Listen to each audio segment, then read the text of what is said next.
Hello दोस्तों, आपका बहुत बहुत स्वागत है आपका ही यूट्यूब चैनल एसएससी रैंकर में।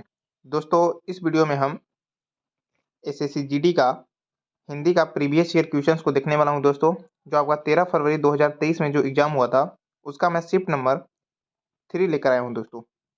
और ये एग्जाम ओरिएंटेड क्वेश्चन है दोस्तों, क्योंकि एग्जाम में अगर आप प्रीवियस ईयर क्वेश्चंस को सिर्फ देख लेते हैं तो आप एग्जाम में 20 में से इतना फिक्स है कि आप 15 क्वेश्चंस को सही कर सकते हैं।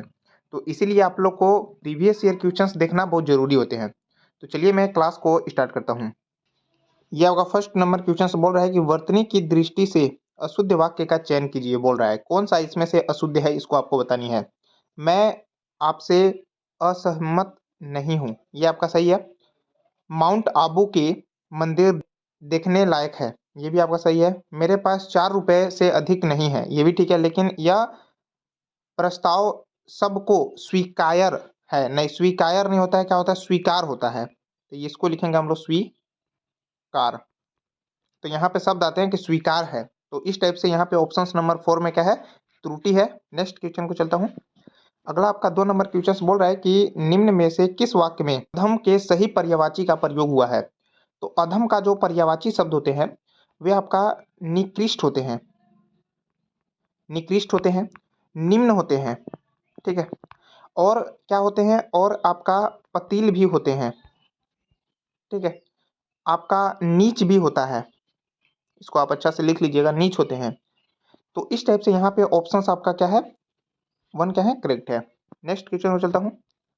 अगला आपसे 3 नंबर क्वेश्चन बोल रहा है कि निम्नलिखित शब्द में से कौन सा शब्द द्रव्यवाचक संज्ञा है। द्रव्यवाचक संज्ञा क्या होते हैं, जैसे कि कोयला क्या है, द्रव्यवाचक है। जैसे में द्रव्यवाचक संज्ञा और मान लो क्या होते हैं, लोहा होते हैं, ठीक है। लोहा हो गया आपका, उस टाइप से आप पीतल भी कर सकते हो, ठीक है। दूध हो गया। तो ये सब आपको अच्छा से लिख लीजिएगा।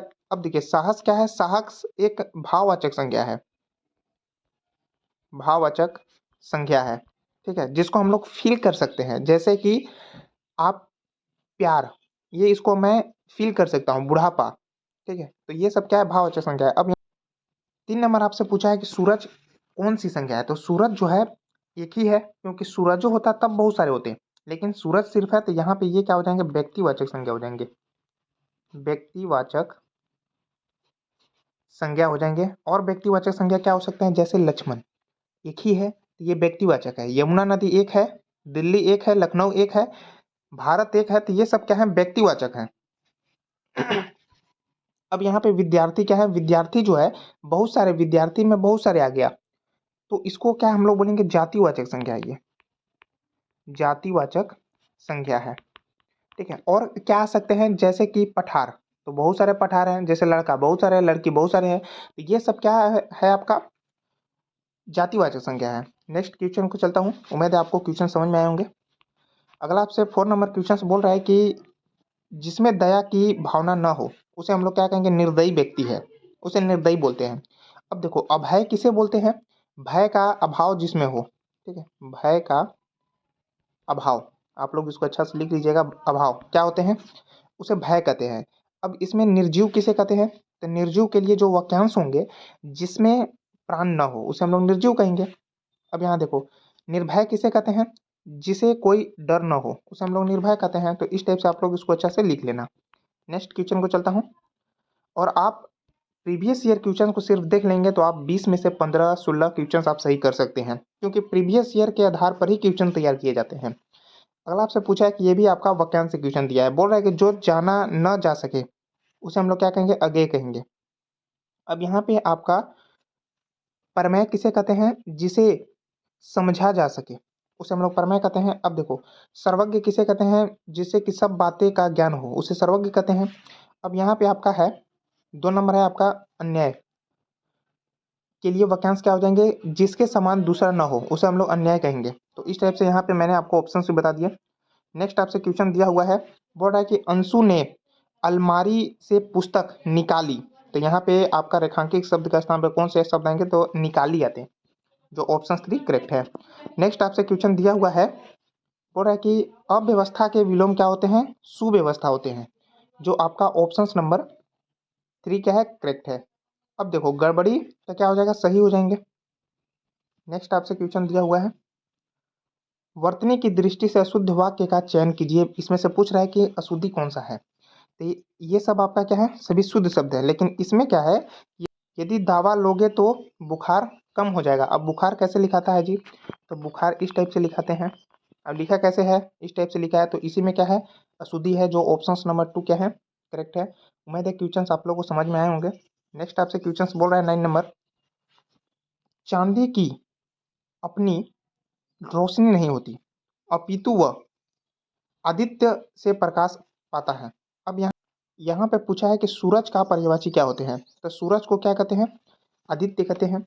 सूरज को और क्या कहा जाता है, तो सूरज को भास्कर भी कहते हैं। इस टाइप से आप लिख सकते हैं, भास्कर भी कहते हैं, सूरज को आदित्य कहते हैं, इनको दिनकर कहते हैं क्योंकि इन्हीं से दिन होते हैं, इनको दिनकर कहा जाता है, इनको दिवाकर कहते हैं, इनको रवि भी कहा जाता है। तो इस टाइप से मैंने आपको ऑप्शंस भी बता दिए। नेक्स्ट क्वेश्चन को चलता हूँ। अगला आपसे 10 नंबर क्वेश्चन बोल रहा है कि जो भूमि के गर्भ का हाल जानता हो उसे हम भूगर्भता कहते हैं। तो यहाँ पे ऑप्शन आपका 1 क्या है, करेक्ट है। नेक्स्ट क्वेश्चन को चलता हूँ। 11 नंबर क्वेश्चन बोल रहा है कि निम्नलिखित शब्दों में से कौन सा शब्द क्रिया विशेषण शब्द नहीं है। कल क्या है, कालवाचक क्रिया विशेषण शब्द है, जब और कब ये भी है, लेकिन क्या ये आएगा प्रश्नवाचक सर्वनाम है। ये क्या है, प्रश्नवाचक सर्वनाम है, ठीक है। तो ये ऑप्शन नंबर आपका 2 क्या है, करेक्ट है। 12 नंबर क्वेश्चन बोल रहा है कि दिए गए मुहावरे में रेखांकित अंश के स्थान पर सबसे उपयुक्त विकल्प कौन सा सही होगा, इसको आपको बतानी है। जैसे बोल रहा है कि करत करत अभ्यास के क्या होते हैं, जड़मति होत सुजात, एक मुहावरा होता है, इसका मतलब ये होते हैं कि प्रत्ययन करते रहना चाहिए, ठीक है, सफलता अवश्य मिलेगी, इसका मुहावरे का अर्थ हो गया। नेक्स्ट क्वेश्चन को चलता हूँ। अगला आपसे क्वेश्चन बोला है कि हथेली पर सरसों जमाना मुहावरा का सही अर्थ क्या होता है, कम समय में कठिन कार्य करने की कोशिश करना, जो ऑप्शन नंबर 2 क्या है, करेक्ट है। नेक्स्ट क्वेश्चन को चलता हूँ। अगला आपसे 14 नंबर क्वेश्चन बोल रहा है, और एग्जाम में भी इसी टाइप के क्वेश्चन देखने को मिलते हैं। और दोस्तों एक चीज़ और मैं बताना चाहता हूँ, आपका जो एसएससी जीडी का 2024 में जो एग्जाम हुआ है, उसका मैं ऑल शिफ्ट का क्वेश्चन कराने वाला हूँ दोस्तों, हिंदी का, या फिर मैं रीजनिंग का भी कराऊंगा, तो इसीलिए आप लोग चैनल को सब्सक्राइब जरूर कर लेना। तो इसमें आपका अगला 14 नंबर क्वेश्चन बोल रहा है कि निम्न वाक्य में रेखांकित शब्द के विलोम शब्द बतानी है आपको। बोल रहा है कि आदि का क्या होता है, अंत विलोम होते हैं, जो ऑप्शन नंबर 2 क्या है, करेक्ट है। नेक्स्ट क्वेश्चन में चलता हूँ। अगला आपसे 15 नंबर क्वेश्चन बोल रहे हैं कि नीचे दिए गए वाक्य में रेखांकित अंश के स्थान पर सबसे उपयुक्त कौन सा होगा। इसमें बोल रहा है कि मेरे को दिल्ली जाना है, नहीं मुझे दिल्ली जाना है। तो इस टाइप से यहाँ पे ऑप्शन नंबर 1 क्या है। इस टाइप से मैंने आपको हिंदी में 15 क्वेश्चन कराए दोस्तों, और इसी टाइप के एग्जाम में क्वेश्चन देखने को मिलते हैं। अभी तक आप चैनल पर नए हो तो चैनल को सब्सक्राइब कर लेना। अगर आप लोग को वीडियो अच्छी लगी हो तो लाइक कमेंट शेयर जरूर करना। चैनल पर बने रहने के लिए धन्यवाद।